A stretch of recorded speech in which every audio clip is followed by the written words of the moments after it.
எல்லோருக்கும் வணக்கம். நான் தான் ஸ்டெலின். வாழ்க்கையில முக்கியமான விஷயங்கள் இருக்குது. ஒரு 6 விஷயங்கள் இருக்கு.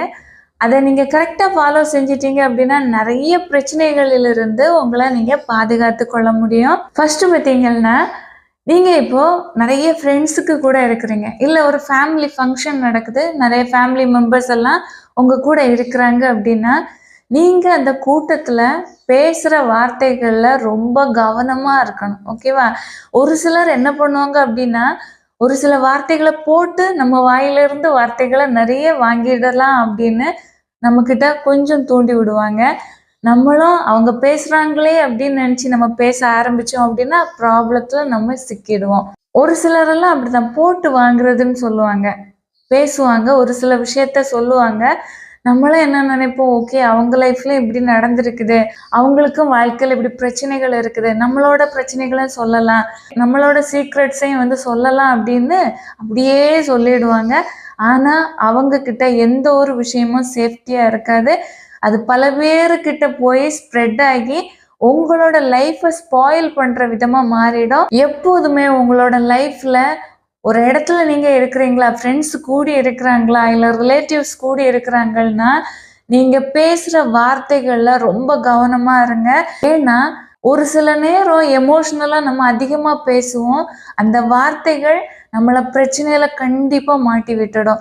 இப்போ நம்ம ஒரு இடத்துல கூட்டத்தில் இருக்கிற நேரம் நம்ம கிட்ட ரொம்ப க்ளோஸாக பழகுற ஒரு 4 பேர் அந்த கூட்டத்தில் இருக்கிறாங்க அப்படின்னா 2 பேருக்கு உங்களோட தாட், உங்களோட வார்த்தைகள் ரொம்ப பிடிக்கும்.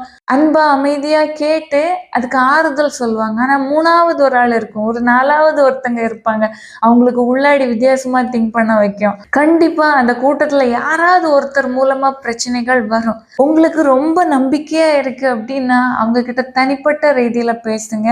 கூட்டத்தில் பேசுகிற நேரம் ரொம்ப கவனமாக இருங்க. ஏன்னா நீங்கள் பேசின வார்த்தைகள் ஒன்றா இருக்கும், ஆனால் ஸ்ப்ரெட் ஆகிற நேரம் ரொம்ப டிஃப்ரெண்ட்டாக ஸ்ப்ரெட் ஆகும். எக்ஸ்ட்ரா பிட்டெல்லாம் போட்டு பேசுவாங்க. அதனால எப்போதுமே உங்களோட ஃப்ரெண்ட்ஸை சுற்றி இருக்கிறாங்க அப்படின்னாலும் சரி, ஃபேமிலி மெம்பர்ஸ் உங்களை சுற்றி இருக்கிறாங்கன்னாலும் சரி, வார்த்தைகளை யோசிச்சு பேசுங்க. முடிஞ்ச அளவு நீங்க அமைதியா யார் என்ன சொன்னாலும் கேட்டுக்கிட்டு மௌனமா இருக்கிறது எவ்வளவோ நல்லது. நிறைய பிரச்சனைகளை அவாய்ட் பண்ண முடியும்.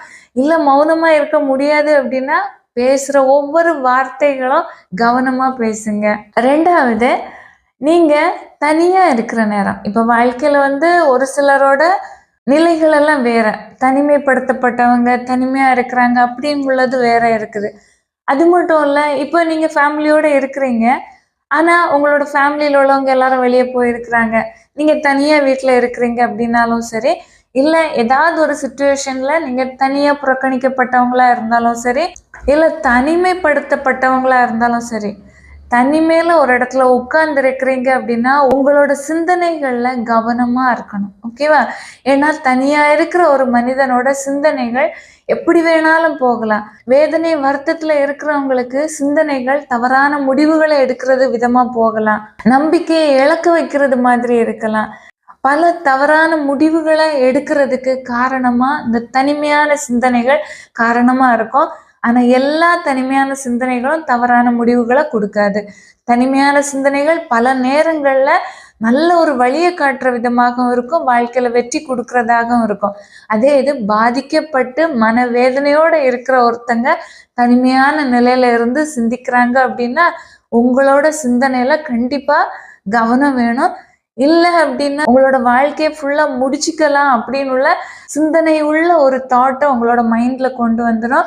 சிந்தனைகள்னு சொல்றது ரொம்ப கவனமா இருக்கணும். நம்ம ஒரு செயலை செய்கிறதுக்கு முழுக்க முழுக்க காரணமே நம்மளோட சிந்தனைகள் தான். ஃபர்ஸ்ட் நம்ம சிந்திப்போம், பிளான் பண்ணுவோம், ஓகே இதை பண்ணலாம் அப்படின்னு சிந்தனை வந்ததுக்கு பிறகு ஒரு காரியங்களை நம்ம செய்கிறோம், ஒரு செயலை நம்ம செய்கிறோம்.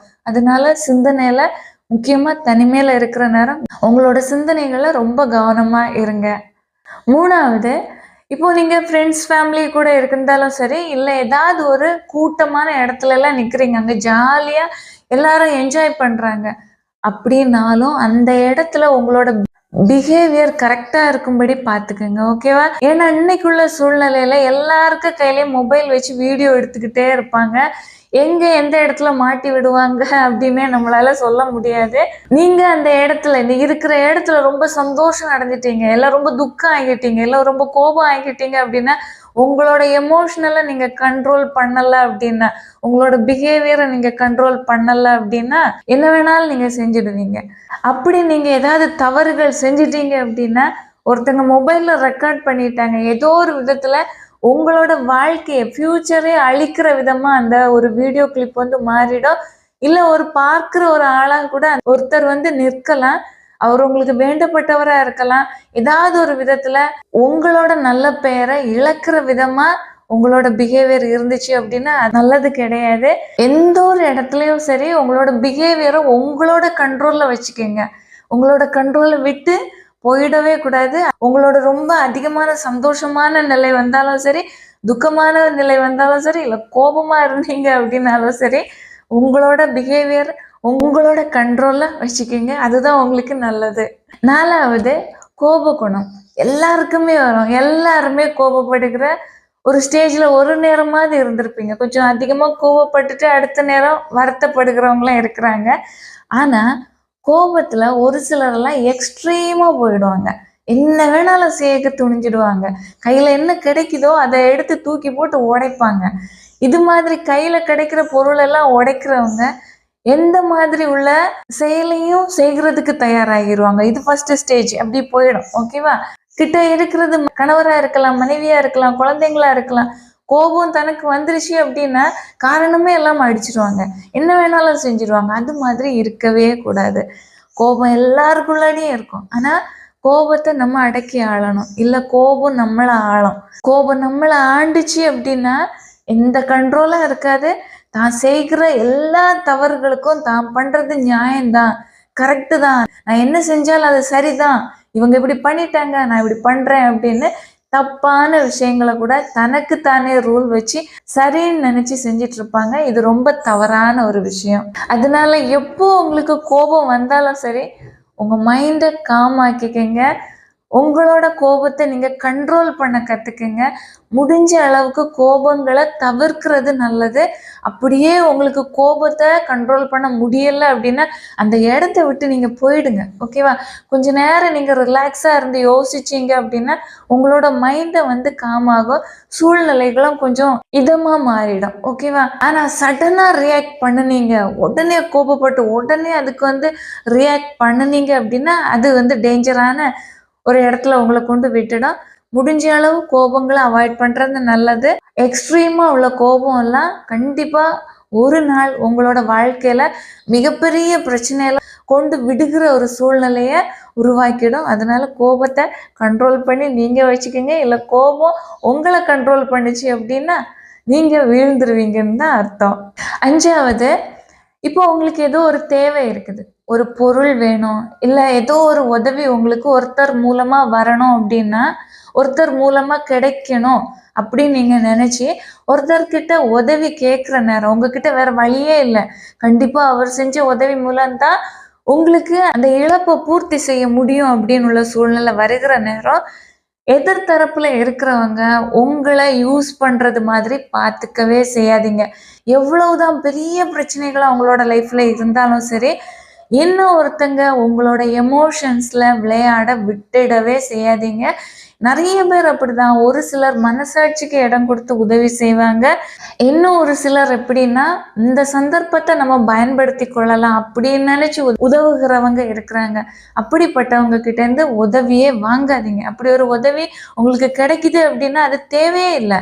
ஒரு இடத்துல உள்ள பிரச்சனையை சரி செஞ்சுட்டு இன்னொரு சிக்கல்ல நீங்க மாட்டிப்பீங்க. அது மாதிரி உள்ள சூழ்நிலைய உருவாக்கவே செய்யாதீங்க. ஒரு சிலரெல்லாம் சின்ன பிள்ளைங்க கிட்ட, ஸ்கூல் படிக்கிற பிள்ளைங்க கிட்ட மிரட்டுவாங்க, நீ நான் சொல்றபடி கேட்கல அப்படின்னா உன்னோட பேரண்ட்ஸு கிட்ட கம்ப்ளைண்ட் பண்ணிடுவேன், நீ படிக்கவே மாட்டா அப்படின்னு நான் சொல்லிடுவேன், இல்லாதது பொல்லாததெல்லாம் கம்ப்ளைண்ட் பண்ணி உன் அம்மா அப்பாட்ட சொல்லிடுவேன் அப்படின்னு மிரட்டுவாங்க. ஆனால் நிறைய பிள்ளைங்க என்ன பண்ணுவாங்க அப்படின்னா பயப்படுவாங்க. நம்ம அம்மா அப்பா கிட்ட சொல்லிட்டாங்க அப்படின்னா பிரச்சனை ஆகிடும் அப்படின்னு பயப்படுவாங்க. இந்த பிள்ளைங்களோட மனசுல ஏன் பயம் வருது அப்படின்னா வீட்டில் ஸ்ட்ரிக்டா இருப்பாங்க. ஆனால் ஒரு விஷயம் ஞாபகம் வச்சுக்கோங்க, வீட்டில் ஸ்ட்ரிக்டா இருந்து உங்களை வளர்க்குறாங்க அப்படின்னா நீங்க நல்ல வழியில போகணும் அப்படிங்கிறதுக்காக மட்டும்தான்.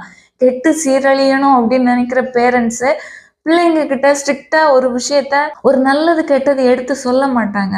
நல்லது கெட்டது சொல்லி நீ இது பண்ணாத, இது நல்லது கிடையாது, இதை செய், இதுதான் உனக்கு நல்லதுன்னு எடுத்து சொல்றாங்க அப்படின்னா அவங்க கெட்ட பேரண்ட்ஸ் கிடையாது. இது மாதிரி இருக்கிற பேரண்ட்ஸை பார்த்து குழந்தைங்க பயப்பட்டு சொல்ல மாட்டாங்க.